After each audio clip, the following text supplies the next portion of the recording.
കാലവർഷം കലിതുള്ളുന്ന കർക്കിടകം. വീടിന്റെ കോലായകളിൽ രാമായണശീലികൾ മുഴങ്ങുന്ന പുണ്യമാസം. വടക്കൻ മലബാറുകാർ കർക്കിടകത്തിന് സ്വാഗതമോതുന്നത് കാർഷിക മൂർത്തിയായ കലിയനെ വരവേറ്റുകൊണ്ടാണ്.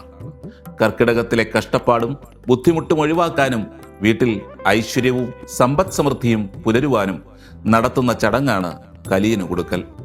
കലിയനെ പ്രസാദിപ്പിച്ചാൽ അനിഷ്ടകാരിയായ ചേട്ടാഭഗവതി പുറത്തു പോകുമെന്നാണ് വിശ്വാസം. ഇതിനായി ഏറെ കൗതുകമുണർത്തുന്ന ചടങ്ങാണ് നടത്തുന്നത്. തെക്കൻ കേരളത്തിലെ ശിവോതിക്ക് കൊടുക്കലിനോട് സാമ്യമുള്ളതാണ് ഈ ചടങ്ങ്. കാലത്തിന്റെ കുത്തൊഴുക്കിൽ പലരും ഈ ചടങ്ങ് മറന്നെങ്കിലും ഇന്നും കാർഷിക സംസ്കൃതിയുടെ ഓർമ്മ പുതുക്കിക്കൊണ്ട് വടക്കേ മലബാറിൽ നാട്ടുകൂട്ടങ്ങൾ കലിയന് കൊടുക്കൽ ചടങ്ങ് നടത്തുന്നുണ്ട്.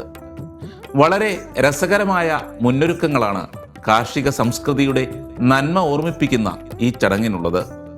ആദ്യം വീടടിച്ചു വൃത്തിയാക്കി വലയടിച്ച് വെള്ളം തളിച്ച് തുടച്ചു ശുദ്ധമാക്കി പൊട്ടിയ കലം, പഴയ വസ്ത്രം, കുറ്റിച്ചൂൽ എന്നിവ പഴമുറത്തിലാക്കി വീടിന് പുറത്ത് ദൂരെ കൊണ്ടുപോയി കളയുന്നു. വീട്ടിലെ അശ്രീകരങ്ങളായ വസ്തുക്കൾ കളയുന്നതോടെ ഐശ്വര്യദേവതയ്ക്ക് വഴിയൊരുങ്ങുന്നുവെന്നാണ് വിശ്വാസം. തുടർന്ന് വാഴത്തടയും ഈർക്കിലും ഉപയോഗിച്ച് ഒരു കൂടുണ്ടാക്കും. പശുക്കളെ പാർപ്പിക്കാനുള്ള ആലയാണിതെന്നാണ് സങ്കല്പം. ചിലയിടത്ത് കലിയന്റെ വീടാണെന്നും പറയപ്പെടുന്നുണ്ട്.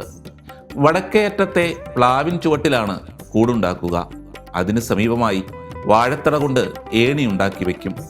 പഴുത്ത പ്ലാവില കൊണ്ട് വലിയ ചെവികളുള്ള പശുക്കളെയും പാത്രങ്ങളെയും ഒരുക്കും. ഈന്തും ചക്കപ്പുഴുക്കും കിഴങ്ങും കടലയും തേങ്ങാപ്പൂളും എന്നു വേണ്ട കലിയന് ഇഷ്ടമുള്ളതെല്ലാം ഒരുക്കുന്നുണ്ട്. നാട്ടുകൂട്ടങ്ങളാകുമ്പോൾ എല്ലാവരും ഒത്തൊരുമിച്ച് ഇതിനു വേണ്ട മുന്നൊരുക്കങ്ങൾ നടത്തുന്നു. ആടിയും പാടിയും വ്രതശുദ്ധിയോടെയാണ് മുന്നൊരുക്കങ്ങൾ. മുറത്തിൽ നാക്കില വിരിച്ച് അതിൽ കൂടും ഏണിയും പ്ലാവില കൊണ്ടുണ്ടാക്കിയ വസ്തുക്കളും എടുത്തുവെച്ച് ഇലയിൽ ചോറും കറികളും വിളമ്പി വയ്ക്കും. 3 നിറത്തിൽ ചോറുരുളകളാക്കി വയ്ക്കുന്നു. സന്ധ്യ മയങ്ങിയാൽ വീട്ടിലെ മുതിർന്നയാൾ ചൂട്ട് കത്തിച്ച് മുൻപിൽ നടക്കും. അതിന് പിന്നിലായി കിണ്ടിയിൽ വെള്ളവും മുറവുമായി കുടുംബത്തിലെ മറ്റംഗങ്ങളും പിന്നാലെ നടക്കും.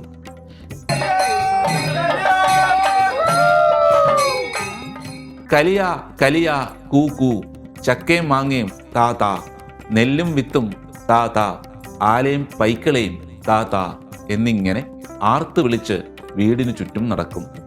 ഒടുവിൽ വിഭവങ്ങളെല്ലാം പറമ്പിന്റെ തെക്കേ ഭാഗത്തെ പ്ലാവിന്റെ ചുവട്ടിൽ കൊണ്ടുവച്ച് ചരലുവാരി എറിയും. പ്ലാവ് നിറച്ചും കായ്ക്കാൻ വേണ്ടിയാണിത്. വീട്ടിൽ ഫലസമൃദ്ധി ഉണ്ടാകാൻ വെളിച്ചേമ്പും കൂവയും മൂടോടെ പറിച്ച് പുരപ്പുറത്തേക്കെറിയും. തുടർന്ന് എല്ലാവരും വീട്ടിലേക്ക് മടങ്ങി സന്ധ്യാവന്ദനം കഴിഞ്ഞ് ചോറും പായസവും കഴിക്കുന്നതോടെ ചടങ്ങ് പൂർത്തിയാകുന്നു. കൈവിട്ട കാർഷിക സംസ്കൃതിയെ തിരിച്ചുപിടിക്കുകയെന്ന ലക്ഷ്യത്തോടെ ഇപ്പോൾ കൂടുതൽ ജനകീയമായിട്ടാണ് മലബാറിൽ കലിയനെ വരവേൽക്കൽ ചടങ്ങ് നടക്കുന്നത്. ഒരു വീട് മാത്രം കേന്ദ്രീകരിച്ച് നടത്താതെ കലിയന്റെ രൂപം കെട്ടി ആളുകൾ ഗ്രാമത്തിലെ എല്ലാ വീടും കയറി ഇറങ്ങി ചടങ്ങ് നടത്തുന്നു.